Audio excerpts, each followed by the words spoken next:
President Trump declared he would designate Mexican drug cartels as terrorist groups. It's part of what he calls a revolution of common sense, along with tightening security at the U.S. border.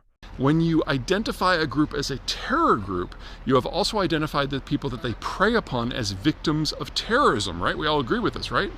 Well, if you identify someone as a victim of terrorism, then they automatically qualify for asylum status within the United States. So what Trump has done with this designation is designate 130 million Mexicans and 50 million Central Americans as automatically qualifying for U.S. immigration protection.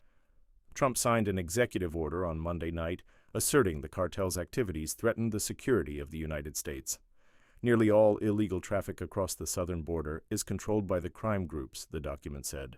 In certain portions of Mexico, they function as quasi-governmental entities. Previous American presidents considered labeling the cartels as terrorist groups, but they always backed down in the face of stiff Mexican opposition.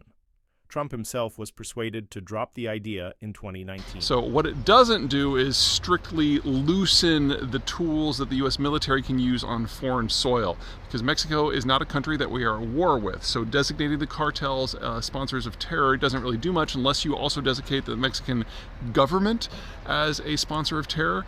What it does is allows the U.S. government to very easily move against any entities who are associated in any way with the cartels, especially from a financial point of view, especially if they're victims. So like if there's a taqueria in Mexico City that pays protection money to the cartels, this action would target them because of the financial transfers.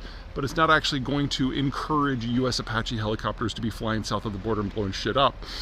Keep in mind that the number one drug that is of concern from my point of view is no longer cocaine, it is fentanyl.